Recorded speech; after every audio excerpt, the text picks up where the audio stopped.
who are you? Do you even know? Because a lot of people don't even know who they are. A lot of people can't answer that question. And so if you don't know, you need to spend that time in isolation to figure out who you are, because honestly, you shouldn't be walking around this earth having no clue who you are, because all that allows is for you to have other people telling you who you are. What's up, y'all? Welcome back to the Hood Soft Life podcast. I'm your host, Sabrina, and in this podcast, we talk about navigating the challenges of growing up in the hood and leaving those challenges behind for a soft life. Growing up in the hood comes with its own set of challenges, but what people don't tend to tell you is not only do those challenges follow you once you've made it out physically, but they tend to intensify. So, I'm bringing you along on my journey.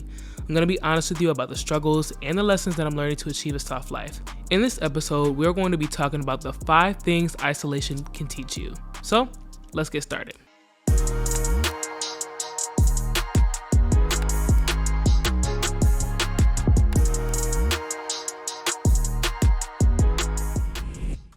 I hope everybody is having a good week. I'm just going to go straight into the episode. And I just hope that you're doing well. I hope that your health is okay. So I just want to jump right in. So the first thing isolation can teach you is, what are you idolizing? I feel like when I hear this term idol or idolization, it's usually in reference to religion, specifically Christianity. But essentially what an idol or idolization is the act of admiring someone or something with extreme devotion or worship. Since I moved to DC, I have been removed from everything and everyone that I know, and I've been placed into a new environment, and it has truly allowed me to see the things and the people that I have been idolizing in my life. Keep in mind that idols aren't just people. They can be things, they can be mindsets, they can be music, it can be negativity. And let's talk about that, because yes, you can idolize negativity and you may not even know it. But if you just feel like you walk around and you're judgmental all the time, or you just feel negative all the time, that is idolizing negativity and you don't even know. It's just, you're so used to it and you're so in that moment and in that environment and in that energy that you don't even realize like that has taken a complete toll and control over your entire life. And so moving to DC, I have realized that I was idolizing a relationship. I feel like because I'm so independent and because I do everything by myself, I really just have grown to view a relationship as a way of, oh, I would have somebody that's able to help me so that I don't always have to give in 110%. I'm kind of getting tired of that. I'm ready to have somebody to help balance that out.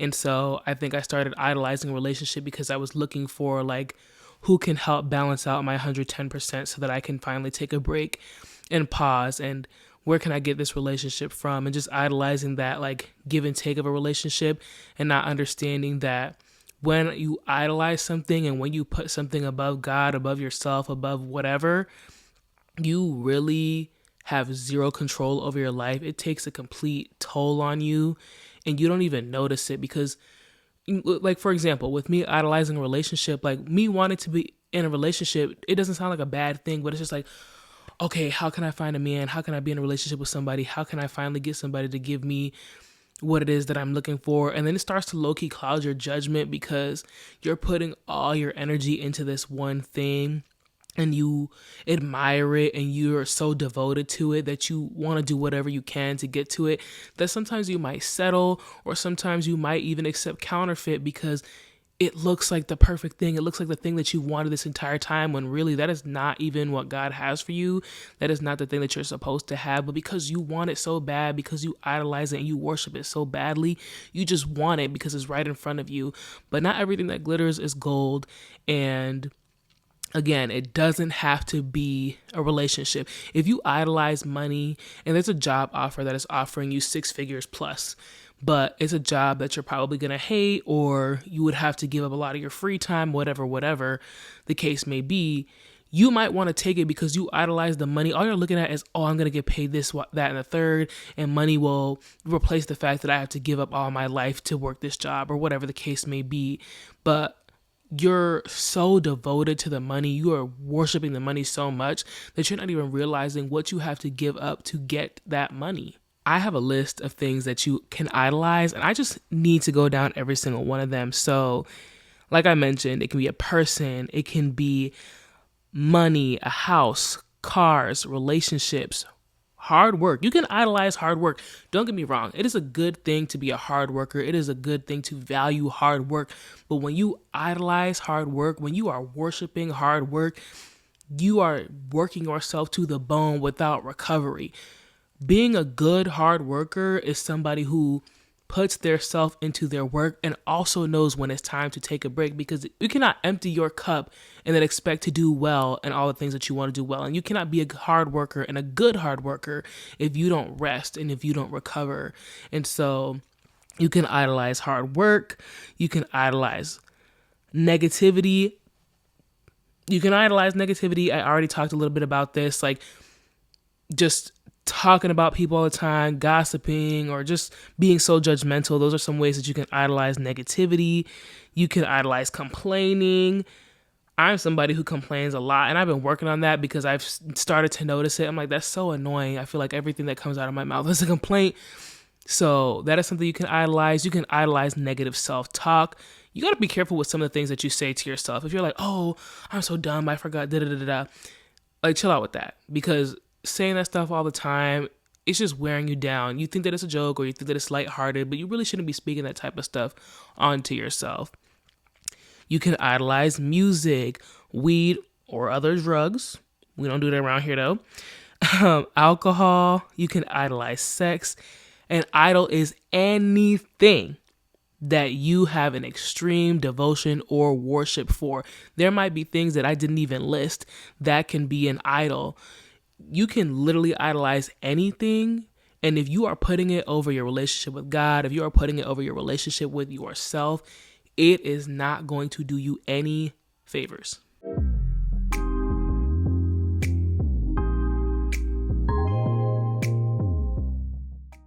Since moving here, what I've definitely learned about idols and idolization is that when you've idolized something or someone for so long, you don't even notice that you are idolizing it. You don't even notice how much control it has over your life until you are removed from that thing.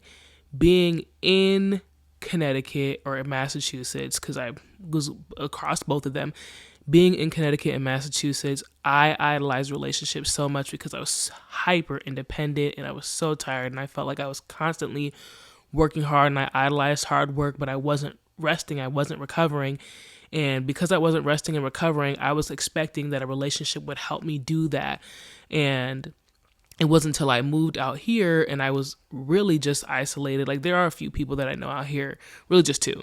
But it wasn't until I moved out here and I was separated from all of that and put even more into isolation that I realized that, oh my gosh, like, I really want to be in a relationship just because I think that that will give me the opportunity to rest and recover, when in reality I should be putting that as a priority right now in my single season. I shouldn't have to wait for somebody to come and rescue me, because that is not what I want in a relationship. I don't want somebody that is going to just rescue me every time without me putting in the initiative to say, I need to take a break for myself. I shouldn't have to have a partner come and tell me, go ahead and take a break. Now is your time to take a break. I should be able to tell myself, you worked hard today. You did a great job. It's time to rest and recover. Close the laptop, close the iPad, turn off the TV. Just do something for yourself. And so, first thing is, what are you idolizing? All right. The second thing isolation can teach you is, what are your fears? We have all been in a position where we are just ignoring our fears because we don't want to deal with them. If we have to deal with them, if we have to open that Pandora's box, it'll probably cause some pain, and we're just not ready for it. We just like to ignore fears. We just like to ignore the things that are hard and dust them off to the side. But in reality, those fears that you aren't addressing are holding you back from the dream life that God and yourself want to have. You can't have the things that you want without addressing these fears. Those fears are holding you back, even if you think that they aren't, they are. And for example, I have a fear of trusting people. And as much as I think that that doesn't hinder any parts of my life, the reality is that is hindering my ability to have a relationship. How am I supposed to have good relationships with people, whether that's friendship or a romantic relationship or relationships with family, if I don't trust people? I'm never going to be able to have solid foundational relationships that can help me become a better wife when I'm married, or become a good mom when I decide I want to have children. If I can't even trust people right now, how can I expect my husband to trust me? How can I expect my children to trust me if I can't even trust people right now? And so the thing about fears is that when we ignore them, all they do is build this fence around us. And when you think of a fence in front of your house, yes, it's supposed to protect you. It's supposed to keep things out. But this type of fence that you build for yourself will keep you in. You cannot walk past this fence that you've built for yourself because you are trying to protect your fears from coming into you, from addressing you. You don't want them to come anywhere near you. So you've now built this fence around you so that they can't come around you. But on the other side of that fence is also the things that you are looking for. If I want to be a wife someday, but I've built this fence around me because I don't trust people and I want to keep myself safe, on the other side of that fence is my future husband. And I can't get to him because I've built this fence around me in order to protect me. And I think that it's doing a good job of protecting me, but it's also hindering me from getting to the things that I want to get to. And it's not until you take that fence down and you start addressing those fears that you start to reap the benefits of the things on the other side. Yes, fears are scary. Yes, fears are hard to deal with, but at the same time, those trials and that fear and that scariness, that uncomfortability, discomfort is what's going to get you to the things that you want to have. It's what's going to get you to be a better person and help you with your character development. You cannot become the person that you want to be. You cannot have the things that you want to have without facing some discomfort. In the same breath, not only do you want to address your fears, you also want to address what you're hiding from. I don't know what it is. Only you know what it is. But whatever you're hiding from, you need to address it, because that is also going to keep you stuck. That's going to keep you fenced in because you think that it's not running your life, or you think that it's not affecting you in any way, shape, or form. But in all seriousness, like, think of a criminal who is hiding from the police.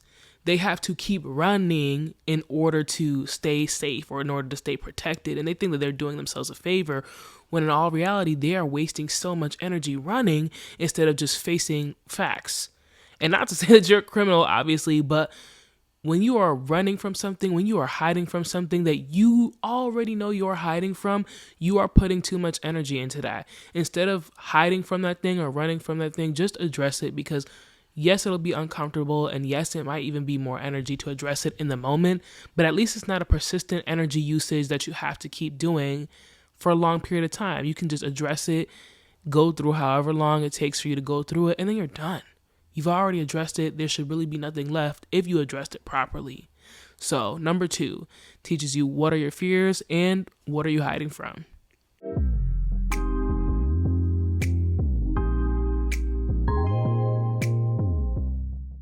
All right, number 3. What do you genuinely want? Man, is this a good one, because you may think that you know what you want, but it's not until you isolate yourself and you remove yourself from your friends, your family, your relationship, you spend some time with you and the man upstairs, and you start to realize that, hey, I don't actually want 4 cars. I just need one. Hey, I don't want to work a 9 to 5. I want to be a stay-at-home X, Y, and Z. I don't want whatever. I feel like we live in a society where it is so easy to feel like you want to be an influencer, or you want to live in a luxury apartment, or you want X, Y, and Z, because you see it around you. Social media opens so many doors, good and bad, because on the one hand, it allows so many opportunities, but at the same time, like, now you're exposing yourself to things that you would have never have even noticed if you hadn't had social media. And so with that comes comparison. I think a lot of times we see other people's lives and we're obviously only seeing the highlights of people's lives, but we start to compare our lives to theirs because We know every aspect of our lives, the highlights, the low points, the ugliest of ugliest days, but we only see somebody's highlights every day. And so we're thinking like, wow, our life is so different, or our life is so bad in comparison to this person's. And so I want that. I want the luxury lifestyle and the cars and the ability to travel all the time. And I want X, Y, and Z. And all those things sound good. But in hindsight, it's just like, what do you genuinely want without having to think about what your friends are going to say, what your partner is going to say, what your family is going to say. Think about you. What do you want for your life? And don't even just think about the materialistic things. Like, what quality of life do you want to have? I know for me, I want to live a life of peace, taking away all the materialistic things that I want. The biggest thing that I want is to live a life of peace. And so for somebody who wants to live a life of peace, I don't drink, I don't smoke, I don't go to the club. Those are not really my things. That doesn't bring me peace. And for somebody who is 24, talking to other people around my age, they're looking at me like that's a little weird. Like, why don't you go to the club? Why don't you drink? Whatever. And they may not be, as blunt as I was, but they're kind of just curious as to like why I don't engage in those things, because I'm young. I'm supposed to be young and turnt. And it's just like, I'd rather be at home enjoying my rent and living in my homebody era. And I prefer that. That brings me peace. It doesn't bring me peace to go out and smoke and drink and go to the club. And if that's your thing, there's no shade. If that's what brings you peace, that's what brings you peace. But for me personally, that is not something I'm interested in. And I genuinely want to be at home. I genuinely want to be at peace. And so I'm going to go for that. Despite what other people might have to think, and despite if people think that that's weird, okay, at the end of the day, like, you're the only person that got to walk in your own shoes. And if somebody doesn't like what you want to do, but that's generally what you want to do, then you might have to just be like, whatever. Like, no shade, no disrespect. I want this thing. This is what I genuinely want, regardless of what you have to say. And be okay to stand 10 toes on that. I know that it can be so uncomfortable to want something that is different from what other people want around you, whatever it is. And as long as you're not harming nobody and it's healthy, then stand 10 toes on that. Just be like, I really don't care if you're interested in what I'm trying to do or not, because at the end of the day, like, this is my life. These are my shoes. Don't nobody else fit these shoes except for me. And I got to walk in these shoes. And I don't want to walk in these shoes with your opinion in them, because now I'm going to start feeling like I'm off balance, and because they're not my shoes no more.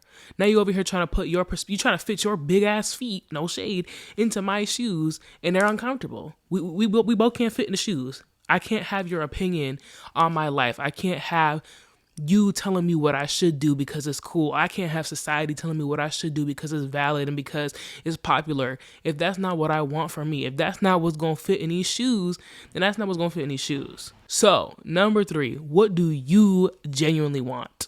Okay, the fourth thing isolation can teach you is, who are you? Who do you want to be? And what's the gap in between?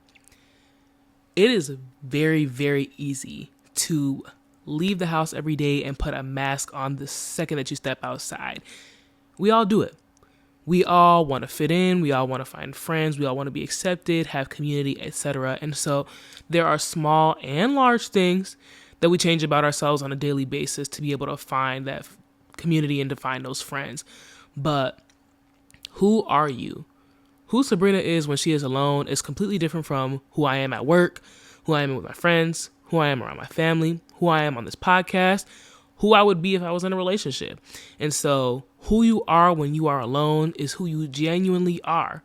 And sometimes when we get in other environments, we show up as different versions of ourselves. And sometimes that's okay, right? There's a time and place for everything. There's a time and place to joke around. There's a time and place to be serious. There's a time and place for you to just be completely 110% yourself and just let whatever comes out your mouth come out your mouth. That's not for every place.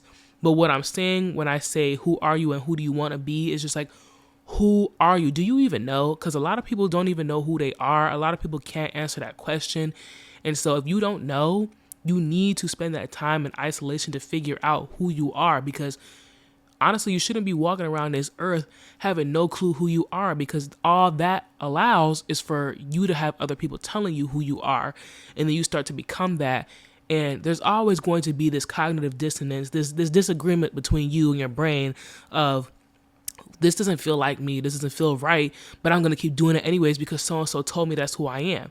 So in order for you to really know who you are, you need to spend that time in isolation and figure it out for yourself, because the last thing you want is for people to tell you who you are, and that doesn't feel right. It's never going to feel right. You have to be able to tell yourself who you are, and you have to be able to tell other people, this is who I am, regardless of whether or not you like it.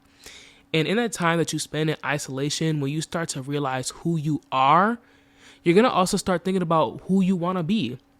We're not all perfect. None of us are perfect, as a matter of fact. We're not perfect. There's always room to grow.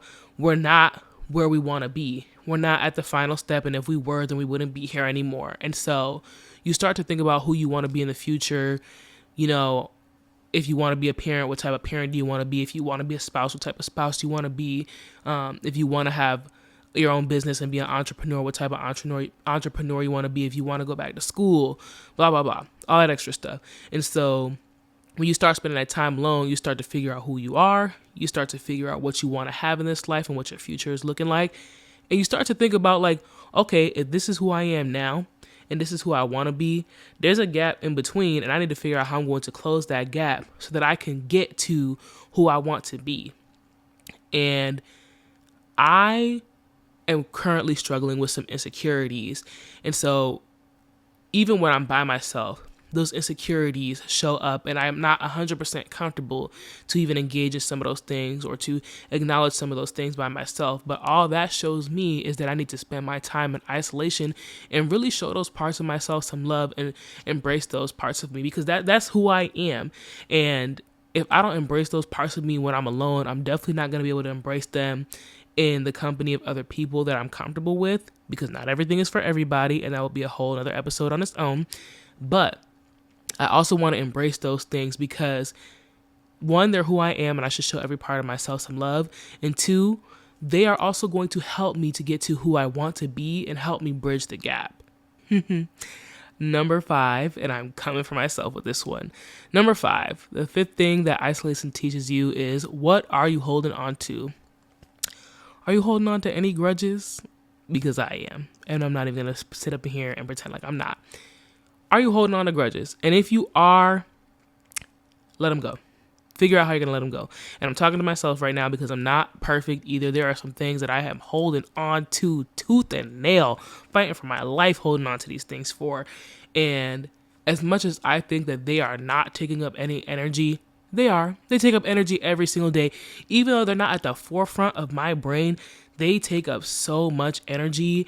And I'm over here holding on a grudge to some shit that people don't even care about. Like, there are people that don't even care that they hurt me way back when. They're not even worried about that anymore. As a matter of fact, it's not even a thought anywhere in their brain. But here I am, still holding on to this grudge, X amount of time later, still fighting tooth and nail to hold this grudge, and they don't even care. One, that's embarrassing. And two, it's just like, it's putting me in a place where I have to exude so much energy focusing on this thing, holding on to this grudge, and it's blocking blessings too. Like, I'm holding on to this grudge and I'm mad at this person for the pain that they caused me, and they never apologized, and we never got to hash it out, and I never got to tell them how I feel about it, and da-da-da-da-da-da-da. But like, one, so much time has passed, and two, it's not getting me anywhere. As a matter of fact, like, that grudge that I'm holding on to, I'm also repelling all the things that I'm trying to ask for, all the things that I'm trying to let in, all the things that I'm asking God for. How can He give me those things when I'm spending all this energy focusing on the negative and holding on to this grudge? And it's just like, again, even if you think that you're not spending the energy focusing on that grudge, you are. I'm telling you that you are. When you spend that time alone, you're going to think about it. It's probably going to be the first thing that comes to your brain, and you're going to try and shoo it away because you don't want to think about it. You're trying to avoid it. You're running from it. You're hiding from it. But in reality, like, yo, I can't believe that person did me dirty like that. Like, that's the first thing that's probably going to come to you when you're spending time by yourself, because when we spend time alone, a lot of us like to dodge time alone. But when we spend time alone and in isolation, all these things flood at us at once because we have been dodging them. And that's also why it's so important to spend time in isolation frequently, because if you don't spend time in isolation on a consistent basis, when you finally get the time, when you are finally in that season of isolation, there's no doubting it, there's no dodging it no more.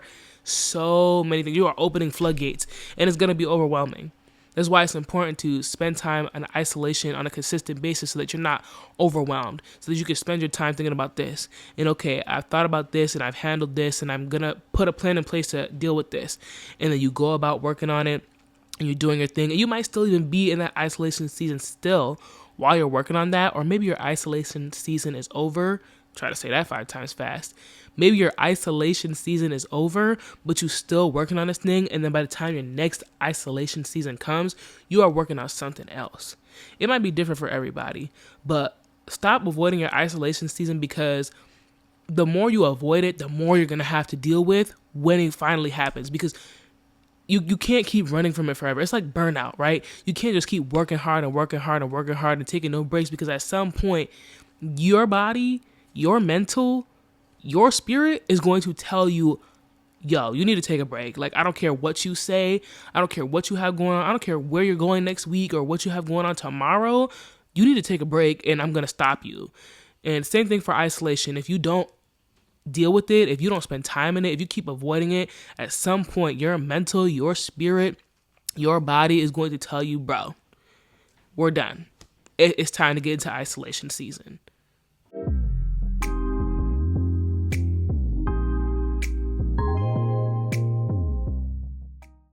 All right, I have some key things to remember for your next isolation season, some tips, etc. And so I have some notes here. 2 things to note.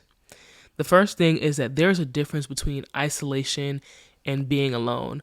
I know I kind of use them interchangeably throughout this episode, but there's a difference. To isolate is to remain apart from others for a period of time. Keep in mind that is temporary and you have others. You're just separating yourself for a while. Whereas being alone means having no one else present or on one's own. And so we have to keep in mind that when we're in a season of isolation, that doesn't mean that we don't have anybody with us. That doesn't mean that nobody cares about us. That doesn't mean that at all. All it means is that we need to take a break from our loved ones, our friends, our family, our relationships, whatever. We need to take a break from those things and really just focus on spending our time alone, spending our time with God and figuring out who we are, what we want, what are we hiding from, what are our fears, all those things, even some things that I didn't even name. You need to spend that time to really figure out where you are right now and where you're supposed to be, where God wants you to be, because we're not where we're supposed to be. And if we were, or if we were at the finish line, we wouldn't be here anymore. And so when you spend that time in isolation, that is going to help you figure that out.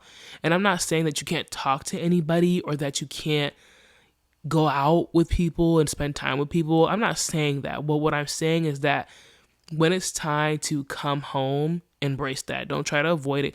When it's time to come home and journal or pray or whatever, embrace that. If you're not going out this weekend because nobody made plans or whatever the case may be, embrace that, enjoy that, spend that time with yourself, figure out what do you want to do with your free time? How do you want to develop yourself? Spend your time talking to God, figuring that out, and really just understanding that when you are in isolation, you're going to know that there are some things that you need to work on because they're going to show up at the forefront of your mind. You might have been shooing them away because you're so busy, but when you get to that point in time where you need to be in isolation, you can't shoo those away anymore because they're sitting at the front of your brain like, yo, we need to talk about where we're going to be in the next 5 years.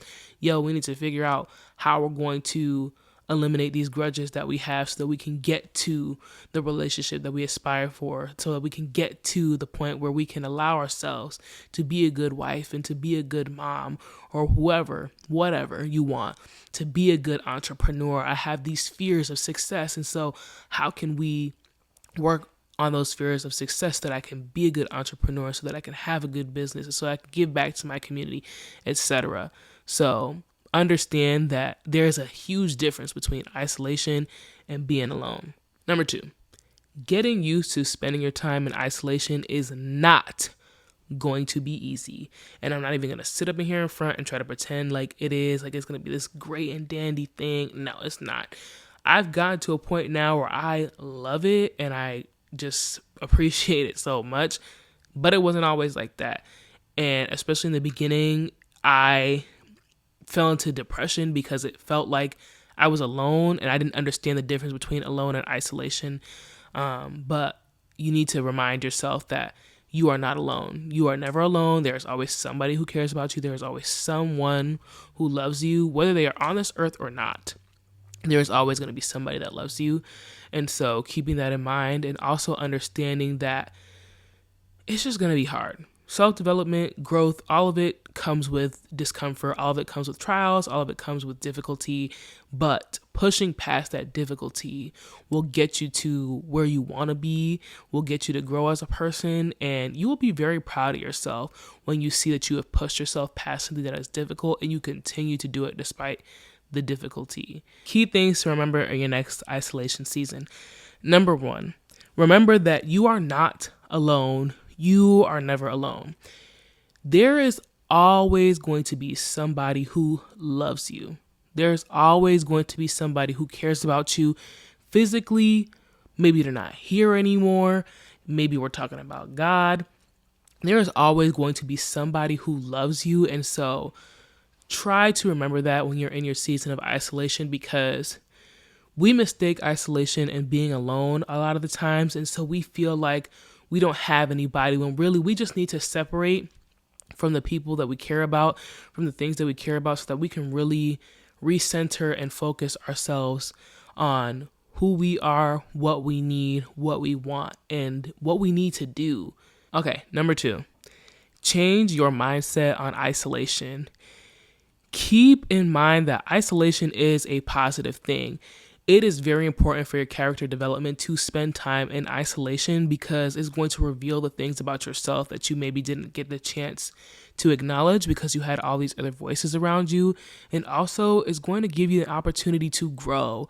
You're going to have to look at yourself in the mirror in your season of isolation deeply and think about some of the things that you've been dodging. You're going to have to think about some of the things that are keeping you in the way from getting the life that you want to have, from getting the peace that you're trying to have. And so think of it as a positive thing of like, it might be uncomfortable. It might really be frustrating. It might even make you sad, but you have to look at that and just understand, like, I'm going to come out of the season a better person, a stronger person, closer to where God wants me to be, closer to where I've been praying to get to, because I took the time to isolate, to work on myself, to draw closer to God, if that is something you believe in, to get to where I want to be. And it is hard.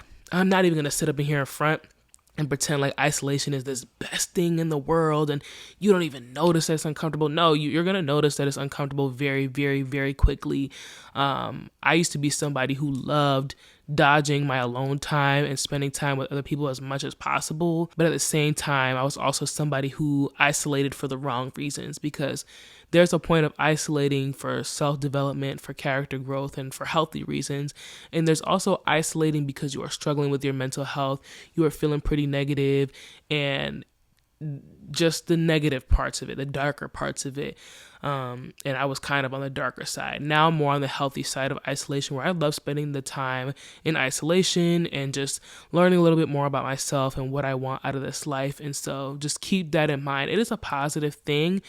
If you are isolating because you're mad at people, you're feeling negative, you're upset with the way that your life is going, I'm going to ask you to pause, get you some help, whether that's through therapy, journaling, talking to somebody that you trust, get you some help, and then navigate yourself to this side where it's like, I'm going to go into isolation because I'm upset with my relationship with so-and-so, and I need to figure out how I can move past that. I'm upset with the way that my life is looking right now, and I need to figure out how I can bridge the gap between where I'm at and where I want to be. Change your trajectory, change where you are to where you want to be. If you are isolating for the negative reasons, if you are isolating out of anger and hatred, as opposed to isolating out of self-development. Number 3, think of the butterfly analogy. I love butterflies. I have them tattooed on my body. I have them as part of my phone case, whatever. And I love them so much. And the reason I love them is because they get to transform into such a beautiful creature when they spend time in isolation. A butterfly cannot become a butterfly until a caterpillar spends time in isolation. And so think about that for yourself. You cannot become the best and most beautiful version of yourself if you do not isolate and spend time alone and focus on yourself and focus on your relationship with God and get closer to where you need to be first. Get that foundation with yourself. You cannot transform into the best version of yourself if you don't do this first, if you don't spend the time by yourself in isolation. So I always think of that when you're in a season of isolation because, again, it's not going to feel comfortable. It's not going to feel the best until you start to change your mindset and until you start to remind yourself, like, this is a beautiful thing. This is a good thing. How blessed and lucky am I to be able to spend this time and grow as a person? If my life was going nowhere, I wouldn't be spending this time in isolation, in positive isolation. If I wasn't growing as a person and getting ready for the next thing in my life, I wouldn't be spending this time in isolation. I feel like we live in a give-up culture, in my opinion. I feel like if things get too hard, we're kind of just like, whatever, I don't want to deal with this anymore. This is too hard. And it's very easy to do that. So if you can get into your season of isolation, acknowledge that it's going to be difficult, and you still sit in that discomfort anyway, you push past it to the point where it's not uncomfortable anymore, you have grown as a person just in that. And as long as you continue to push, not only have you grown as a person to understand that you're not uncomfortable with isolation anymore, but also you're going to grow in the personal parts of what that isolation is supposed to teach you. Everybody's season of isolation is very different, but some of the things that I listed are just naturally going to come to you. And then your dreams and your goals and, all the personal things that are individual to each and every one of you, that'll follow suit afterwards.